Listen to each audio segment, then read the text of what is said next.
Good morning, students. This is class 8, chapter 4, chapter 3, verb expressing the past. हमने previous chapter में present tense की study की थी and the next one is past tense and today we are going to study about the past indefinite और simple past simple tense. देखिए, past simple tense की जो form होती है अफर्मेटिव की, वो क्या होती है? Only subject and verb and object. देखिए, सब्जेक्ट मेन वर्ब की सेकंड फॉर्म प्लस ऑब्जेक्ट.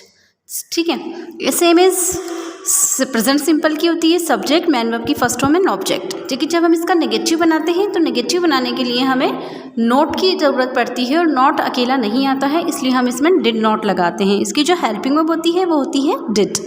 इसकी हेल्पिंग वर्ब क्या होती है? डिड. तो जब हम इसका फॉर्मूला, जैसे हमने मेन वर्ब की जो सेकंड फॉर्म होती है उसको पास्ट टेंस पास्ट फॉर्म भी कहा जाता है. इसमें देखो आपको लिखा हुआ दिख रहा है past form of the verb means second form को पास्ट फॉर्म इसलिए कहा जाता है क्योंकि पास्ट सिंपल में क्या होता है? मैन वर्ब की सेकंड फॉर्म यूज़ में आती है. देखिए, आई वी की ड्रॉ की सेकंड फॉर्म ड्रू. यू अगर हम इस बात करें तो you Drew, he she it Drew, they Drew means subject कोई सा भी हो, चाहे सिंगुलर हो या प्लूरल हो, हमेशा वर्ब की सेकंड फॉर्म आती है. ठीक है, और जब हम बात करते हैं डिड नॉट, डिड मतलब इसमें सिर्फ एक ही हेल्पिंग वर्ब है डिड. तो क्या होता है इसमें? डिड सब्जेक्ट सिंगुलर हो या प्लूरल हो, साथ में डिड ही आता है. डिड नॉट ड्रॉ या डिडंट ड्रॉ. जब हम इसका इंट्रोगेटिव बनाते हैं, जैसे अब अफर्मेटिव नेगेटिव का तो ये हो गया, इंट्रोगेटिव बनाते हैं तो वही जो सेम प्रीवियस चैप्टर में हमने पढ़ा कि डिड सब्जेक्ट और हेल्पिंग वर्ब इंटरचेंज हो जाते हैं. सब्जेक्ट वर्ब से हेल्पिंग वर्ब सब्जेक्ट से पहले आ जाती है. तो अब इसमें जो एग्जांपल्स दे रखे हैं, देखिए, subject positive affirmative, subject second form of the verb and object. Aman and Priya went to school every day. Went verb go की सेकंड फॉर्म. अब जब हम इसका नेगेटिव बनाएंगे, subject did not base form of the verb और object. Base form of the verb का मतलब first form, main verb की फर्स्ट फॉर्म, क्योंकि डिड के साथ हमेशा मैन वर्ब की फर्स्ट फॉर्म आती है. तो Aman and Priya did not go to school every day. अब ये देखिए, नॉट गो डिड के साथ, गो डिड के साथ हमेशा वर्ब की सेकंड फॉर्म आती है. यहाँ डिड नहीं था तो यहाँ हमने वेंट कर दिया. हम इसको प्रेजेंट सिंपल को जैसे हम मैन वर्ब की फर्स्ट फॉर्म से पहचान करते हैं तो पास्ट सिंपल को हम मैन वर्ब की सेकंड फॉर्म से पहचान करते हैं. इसी तरह से इंट्रोगेटिव आ गया, did subject base of the verb and object. देखिए, बेस फॉर्म सब में आएगा, जहाँ जहाँ डिड आएगा वहाँ मैन वर्ब की फर्स्ट फॉर्म आएगी, जहाँ डिड नहीं आएगा वहाँ मैन वर्ब की सेकंड फॉर्म आएगी. इंट्रोगेटिव और नेगेटिव वही सब, helping verb subject not man verb की फर्स्ट फॉर्म और ऑब्जेक्ट. और अगर क्वेश्चन वर्ड आ जाता है तो हम उसको क्वेश्चन वर्ड को हम यहाँ आगे लगा देते हैं कि when did Aman and Priya go to school. अब ये तो हुआ आपका स्ट्रक्चर कि स्ट्रक्चर कैसा होता है, कैसे हम वर्ब पास्ट सिंपल को कैसे हम according to formula, according to structure हम इसको मैनेज करते हैं. कौन सी हेल्पिंग वर्ब लगाते हैं, कौन सी हेल्पिंग वर्ब के साथ मैन वर्ब लगाते हैं, सेकंड फॉर्म लगाते हैं कि फर्स्ट फॉर्म लगाते हैं, ये सब इसमें आ चुका है.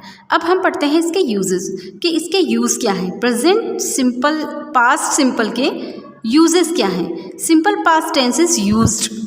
अब फर्स्ट यूज़ है to indicate an action completed in the past. ऐसे एक्शन को इंडिकेट करने के लिए हम पास्ट सिंपल का यूज़ करते हैं जिसमें पास्ट में कोई काम पूरा हो गया हो, क्योंकि हमारा बीता हुआ एक सेकंड भी पास्ट होता है और आने वाला एक सेकंड भी फ्यूचर होता है. तो हमने देखिए यहाँ पे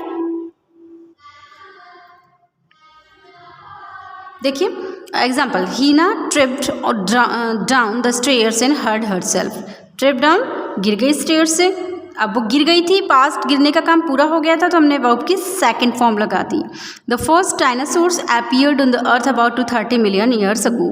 अब ये देखिए अपीयर की सेकंड फॉर्म, क्योंकि ये काम पूरा पास्ट में हो चुका है.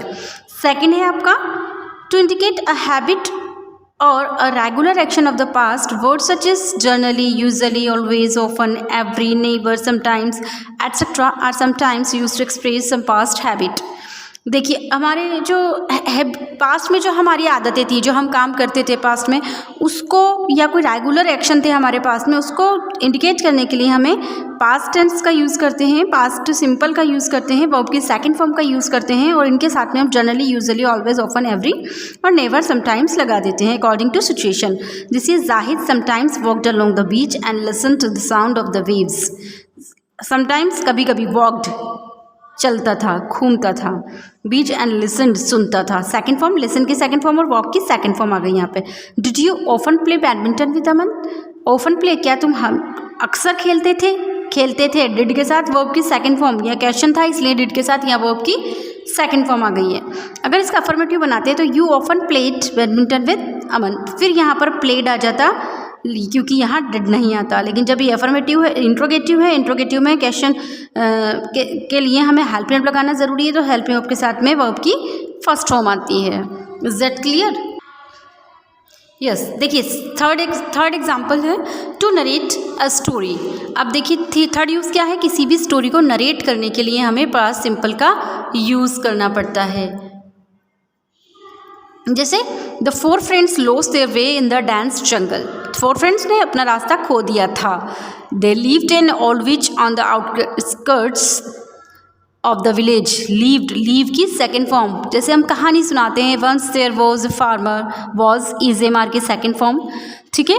Was a farmer, they had four sons, sorry he had four sons, they quarrelled with each other, तो क्वारल्ड, क्वारल की सेकंड फॉर्म। तो हम जब स्टोरी नरेट करते हैं तो भी हम पास्ट सिंपल का यूज़ करते हैं, क्योंकि जो घटना घटित हो जाती है, पास्ट में चली जाती है, तो हम उसको एज ए पास्ट वर्ब की सेकंड फॉर्म यूज़ में लेते हुए बात करते हैं।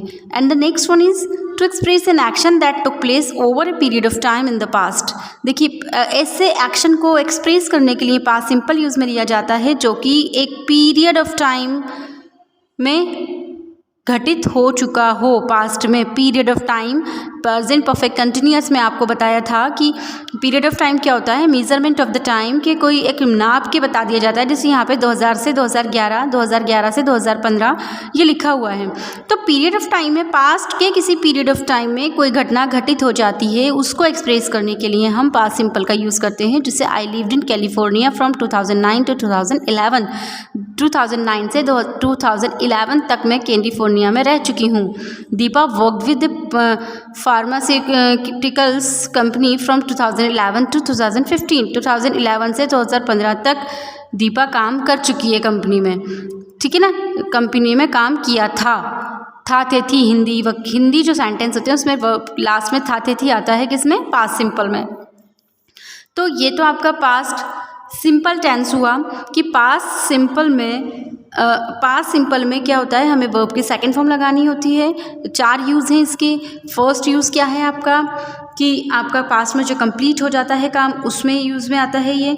सेकंड है आपका कि किसी हैबिचुअल एक्शन को शो करने के लिए आता है ये, कि कोई सी भी हैबिचुअल एक्शन हो उसको एक्सप्रेस करने के लिए। थर्ड आपका है किसी भी स्टोरी को नरेट करना, मतलब जितनी भी स्टोरीज होती हैं हमारी वो पास्ट सिंपल टेंस में ही आती हैं। एंड फोर्थ यूज़ आपका है कि ऐसा कोई एक्शन जो कि घटित हुआ हो किसी पीरियड ऑफ टाइम में। यहाँ आपको दे रखा है इस पीरियड ऑफ टाइम में अगर इस टाइप का कोई काम होता है वो पास्ट सिंपल में आता है। इन दोनों एग्जाम्पल के अलावा आप और एग्जाम्पल भी देख सकते हैं। जैसे मैं ये कहूँ कि I worked in this school from 2017 to 2019। मैंने 2017 से 2019 तक इस स्कूल में काम किया था मतलब मेरा काम करने का काम पूरा हो चुका है। तो वो घटना घटित हो चुकी है पूरे पीरियड ऑफ टाइम में, ठीक है। There is a different between period of time और पॉइंट ऑफ टाइम।